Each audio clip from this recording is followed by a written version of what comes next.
Metal has a lot to do with edges. Things get edges in the autumn.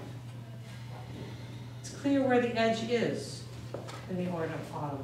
Partly this is a function of moving from earth, which is so humid, so damp, so interpenetrated. And then it moves into a season of dryness. So things don't blur together and blend as much. Things get more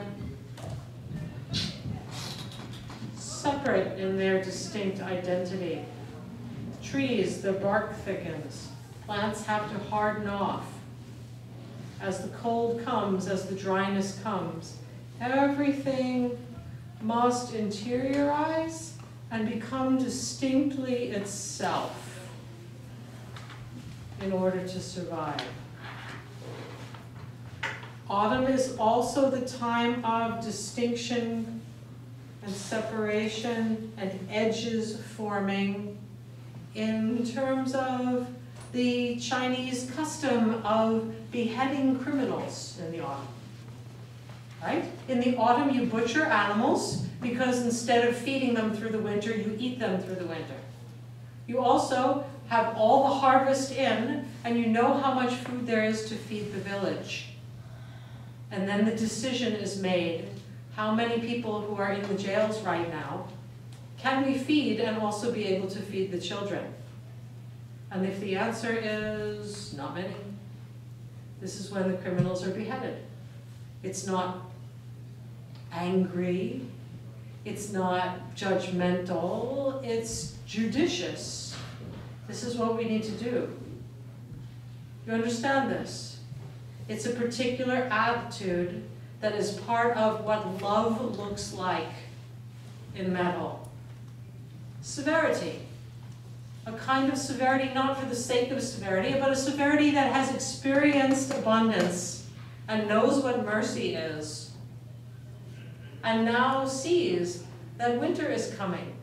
Metal is the conduit between the abundance of late summer and the utter scarcity of winter. How do we hone? How do we move from that abundance to that scarcity? It's nothing personal. It's what needs to be done for the greater good. And metal's love is that ability to say, we have to kill you now.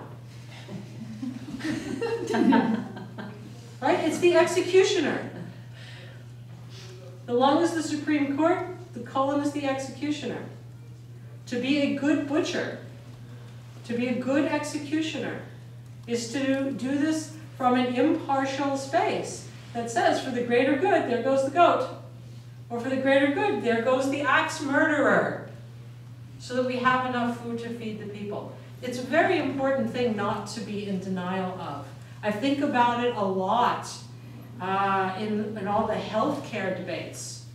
I think that this is going to have to be part of the conversation. You know what? We don't have the resources to do everything for everybody. If we are going to feed the children, what are we going to have to cut in terms of the incredible expense of the last 6 months of your life in the hospital trying to prolong your life when it's clear that you're dying? Or whatever it might be. But a good, hard look from metal, from righteousness, from that which aligns with not what I want, nor what you want, but with what will bring the greatest value to the greatest number of people. What's going to go? Where's the sacrifice going to be? There was this article in the Brattleboro Reformer the other day about when are we going to stop talking about how much something costs and start talking about what the people actually need. Yes, it's good to hear from the earth element.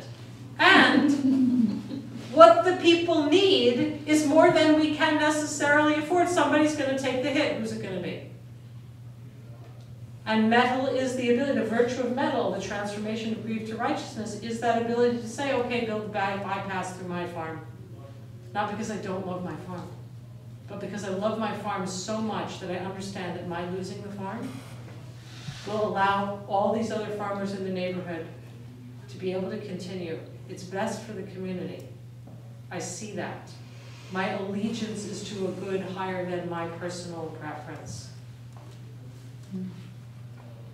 But it's because of my grief, my understanding of what is valuable, that I'm able to say impartially, with righteousness,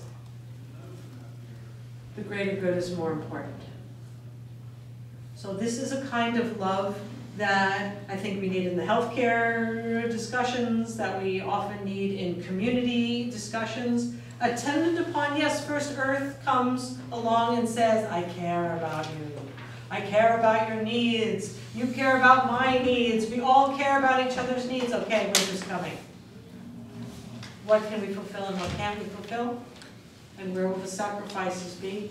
And who will be able to say, okay, I'm not going to get what I need, and I get it that 6 children will live because I don't get what I need.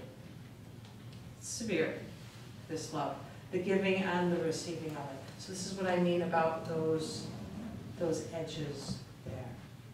Yeah. Have I shocked the daylights out of people? Yeah. It's tough stuff. It's tough stuff, but it makes possible